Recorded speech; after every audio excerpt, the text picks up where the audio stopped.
Hi ನಮಸ್ತೆ. ಇದು ನೆನ್ನೆ ಮಿನಿ ಬ್ಲಾಗ್ ಆಗಿದೆ. ಏನಪ್ಪ ಅಂದರೆ ವಿಷಯ ನನಗಂತೂ ಮುದ್ದೆ ತೊಳ್ಸೋಕ್ಕೂ ಆಗ್ತಾ ಇರಲಿಲ್ಲ. ಅಷ್ಟೊಂದು ಕೈ ನೋವು ಬರ್ತಾಯಿತ್ತು. ಮೊದಲೊಂದು ಸರಿ ನಾನು 2-3 ಸರಿನೇ ಬಿದ್ದೋಗ್ಬಿಟ್ಟಿದ್ದೆ. ಆ ಪೇಯ್ನು ಅಂತ ಗೊತ್ತಾಗಿಲ್ಲ. ಇಲ್ಲ ಈ ನಡುವೆ ಅಂತೂ ನಿಮಗೆ ಗೊತ್ತಿದೆ ತುಂಬ ಕೆಲಸ ಇರುತ್ತೆ ಮನೇಲಿ, ಹಂಗಾಗಿ ಅಂತಲೂ ಗೊತ್ತಾಗಿಲ್ಲ. ಸೇಮ್ ಸಿಚುವೇಶನ್ ನಮ್ಮ ಅತ್ತೆಗೂ ಇತ್ತು. ನಮ್ಮ ಅತ್ತೆ ಮುದ್ದೆ ಮುರಿಯೋಕ್ಕೂ ಆಗ್ತಾಯಿಲ್ಲಮ್ಮ ನನಗೆ ಅಂತ ಹೇಳ್ತಾಯಿದ್ರು. ಭುಜ ಎಲ್ಲ ತುಂಬ ನೋಯ್ತಾ ಇದೆ ಅಂತಾಯಿದ್ರು. ಹಂಗಾಗಿ ನಾನು ಹೋದ ಒಂದು ಸರಿ ಎಣ್ಣೆ ಮಸಾಜ್ ಮಾಡಿಸ್ಕೊಂಡಿದ್ದೆ ಒಬ್ಬರ ಕೈಯಲ್ಲಿ. ಆ ಎಣ್ಣೆ ಬಂದುಬಿಟ್ಟು ತುಂಬಾ ಚೆನ್ನಾಗಿ ಮಸಾಜ್ ಎಲ್ಲ ಮಾಡ್ತಾರೆ ನೋಡಿ. ನನಗೆ ಈ ಥರ ಗಂಟು ಕಟ್ಕೊಂಡ್ಬಿಟ್ಟಿತ್ತು.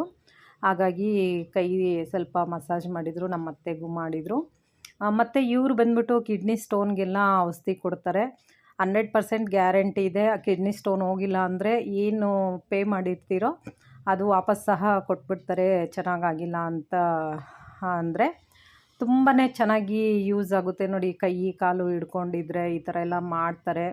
ನಿಮಗೇನಾದರೂ ಇವ್ರ ನಂಬರ್ ಏನಾದರೂ ಬೇಕಿದ್ದರೆ ಮೆಸೇಜ್ ಮಾಡಿ, ಖಂಡಿತ ಅವ್ರ ನಂಬರ್ ಕಳಿಸ್ಕೊಡ್ತೀನಿ. ತುಂಬ ಹೆಲ್ಪ್ಫುಲ್ ಆಗುತ್ತೆ. ಇದಾಗಿತ್ತು ನೆನ್ನೆ ಮಿನಿ ಬ್ಲಾಗ್. Thank you.